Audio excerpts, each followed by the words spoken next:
Nhắc đến nước Nga bây giờ và Liên Xô trước kia, người ta nghĩ ngay đến vodka, những chú gấu khổng lồ và mùa đông tuyết trắng. Nhưng có một thương hiệu quốc gia ít ai dám phủ nhận, đó là cờ vua. Trên bản đồ thể thao trí tuệ, Nga bây giờ hay là Liên Xô trước đây, giống như Brazil ở trong bóng đá, Nhật Bản ở trong sumo, đó là một tượng đài bất khả xâm phạm. Từ giữa thế kỷ 20, gần như mọi ngôi vô địch thế giới đều luôn nằm trong tay người Nga, hoặc ít nhất cũng là người Liên Xô cũ. Thế giới cờ vua gần như đã bị Xô Viết hóa hoặc bị Nga hóa. Người ta cũng hay nói đùa rằng nếu muốn làm một kiện tướng, hãy sinh ra ở Liên Xô ngày xưa hoặc là Nga bây giờ. Họ nắm giữ hàng loạt kỷ lục khiến thế giới phải nể phục. Trong lịch sử cờ vua, Nga hay Liên Xô trước đây có hơn 250 đại kiện tướng, nhiều nhất thế giới, bỏ xa các nước khác. Anatoly Karpov giữ ngôi vô địch thế giới suốt một thập kỷ, nổi tiếng với phong cách từng được gọi là con chăn vì bóp nghẹt đối thủ từng chút một. Hay Garry Kasparov từng giữ ngôi vô địch tổng cộng hơn một thập kỷ.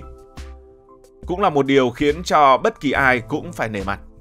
Trận chung kết Kasparov và Karpov năm 1984-1985 kéo dài 159 ngày, 48 ván đấu.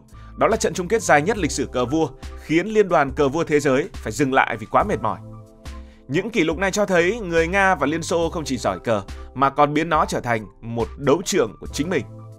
Vì sao người Nga bây giờ và Liên Xô trước đây lại giỏi cờ vua đến mức vậy? Hãy bắt đầu từ thời Liên Xô ngày xưa. Ở nhiều quốc gia, cờ vua chỉ đơn thuần là thú vui trí tuệ, giống như cảnh ta thấy mấy ông cụ đánh cờ tướng ngoài quán nước ở Việt Nam. Nhưng với Liên Xô, cờ vua không chỉ là một trò chơi mà từng được nâng lên thành một phần quan trọng trong giáo dục, thậm chí là chiến lược của cả một quốc gia. Ngay từ những năm 1920, sau khi Liên Xô ra đời, chính quyền mới đã nhìn thấy tiềm năng của cờ vua. Rẻ, dễ phổ biến, không cần sân bãi mà lại rèn luyện trí óc và kỷ luật. Vì thế những giải đấu cờ toàn quốc bắt đầu được tổ chức với sự tham gia của mọi tầng lớp, từ công nhân trong nhà máy, nông dân ngoài đồng ruộng, học sinh trong trường học đến binh lính ở trong quân ngũ. Người ta dựng những câu lạc bộ cờ vua ở khắp nơi, nhà văn hóa, trường đại học, thậm chí ngay cả trong những nhà máy luyện thép. Công nhân sau ca làm có thể ngồi đối diện nhau trên bàn cờ gỗ, thay vì uống rượu thì họ đấu trí trên bàn cờ. Học sinh đến lớp buổi sáng học toán, văn, buổi chiều thì lại có tiết cờ vua. Có tài liệu ghi rằng đến cuối những năm 1930, riêng ở Moscow đã có hàng trăm câu lạc bộ cờ vua hoạt động thường xuyên. Đến thập niên 1950, khi chiến tranh lạnh bùng nổ, cờ vua chính thức được chính quyền Liên Xô coi là một vũ khí mềm. Họ nhận ra rằng chiến thắng trên bàn cờ có thể được phô trương như chiến thắng ở trên chiến trường. Cờ là trí tuệ và cờ vua mang thông điệp trí tuệ Xô Viết vượt trội so với phương Tây. Thời báo Pravda, tạm dịch là Sự Thật, tờ báo chính thống của Đảng Cộng sản Liên Xô, từng đăng tin chiến thắng của Botvinnik ở giải vô địch thế giới năm 1948 với tầm vóc chẳng khác gì sự kiện phóng tàu Sputnik lên quỹ đạo vào một thập niên sau đó.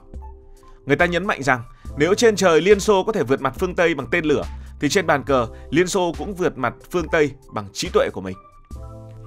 Và kết quả là hàng triệu trẻ em Liên Xô lớn lên cùng bàn cờ. Người ta không đơn giản là xem cờ mà còn bàn chiến thuật, bình phẩm nước đi như là bình luận viên bóng đá ở Việt Nam. Chính nhờ bối cảnh ấy, cờ vua đã thấm vào máu người Xô Viết và Nga bây giờ, trở thành trò chơi tập thể và trở thành một bộ môn ai cũng yêu mến. Nó không còn là thú tiêu khiển của một vài cá nhân mà là niềm tự hào của cả một quốc gia.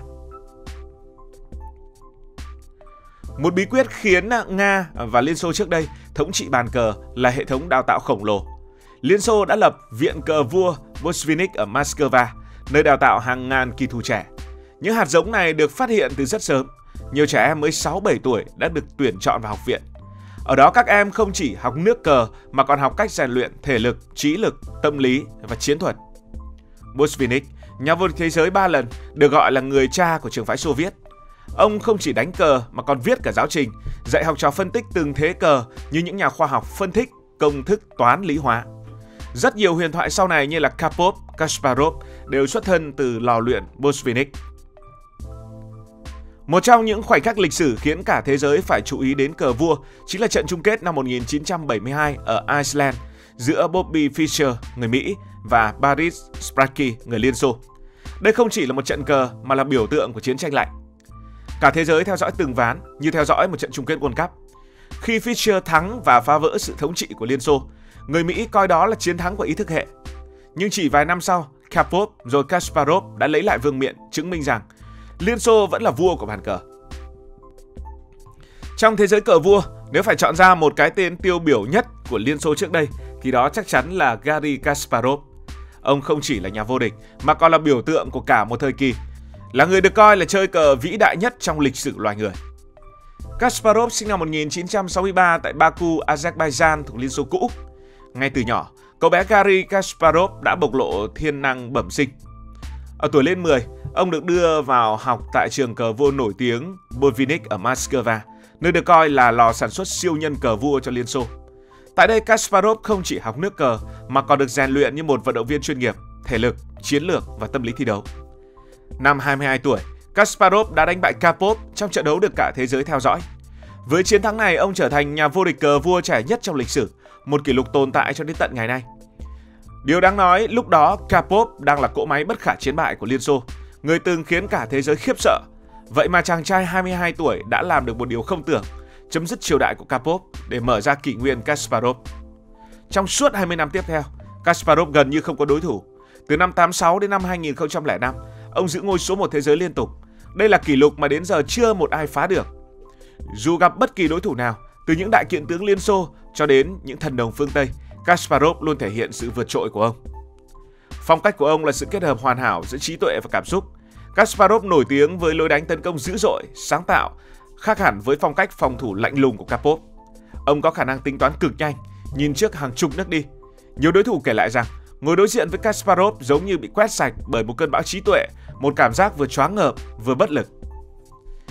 Những điều khiến Kasparov trở thành huyền thoại không chỉ nằm ở bàn cờ, mà còn ở cuộc chạm trán lịch sử với công nghệ. Năm 1997, Kasparov đối đầu với siêu máy tính Deep Blue của hãng máy tính nổi tiếng IBM. Đây không chỉ là một trận cờ mà là sự kiện mang tính biểu tượng, trí tuệ con người đối đầu với trí tuệ nhân tạo. Ở trận đầu tiên năm 1996, Kasparov đã đánh bại Deep Blue, khiến cả thế giới hân hoan.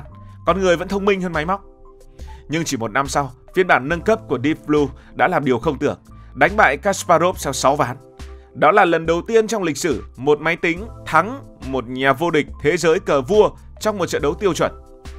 Thất bại năm 1997 ấy đã chấn động toàn cầu. Báo chí gọi đây là chiến thắng đầu tiên của trí tuệ nhân tạo trước trí tuệ con người. Người ta vừa ngỡ ngàng vừa lo lắng. Nếu máy tính đã vượt qua con người trong cờ vua, trò chơi của biểu tượng trí tuệ, thì liệu ngày nào đó nó có vượt qua chúng ta trong mọi lĩnh vực khác?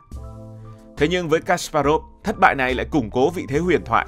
Bởi lẽ để đánh bại ông, nhân loại không tìm được đối thủ nào đủ mạnh mà phải chế một siêu máy tính với sức mạnh tính toán 200 triệu nước đi mỗi giây. Người ta vẫn nói rằng để hạ gục một người Liên Xô, cả thế giới phải chế tạo một cỗ máy. Sau khi rời đỉnh cao cờ vua, Kasparov chuyển sang con đường chính trị. Nhưng dù trên chính trường, người ta vẫn luôn nhớ đến ông trước hết là một siêu nhân bàn cờ, người đã đưa cờ vua lên trở thành một cuộc đấu trí toàn cầu và biến mình trở thành một biểu tượng sống. Ngay cả sau khi Liên Xô tan rã, Nga vẫn giữ truyền thống cờ vua mạnh mẽ. Trẻ con Nga lớn lên cùng bàn cờ.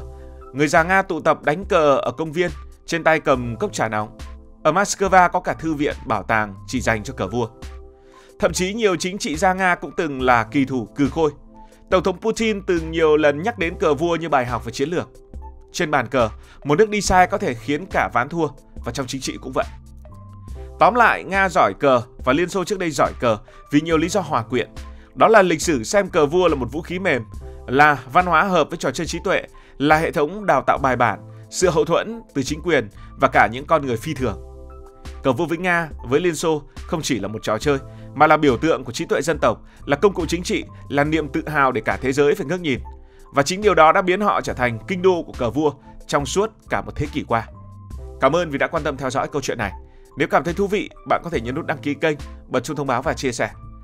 Còn bây giờ thì xin được nói lời chào tạm biệt.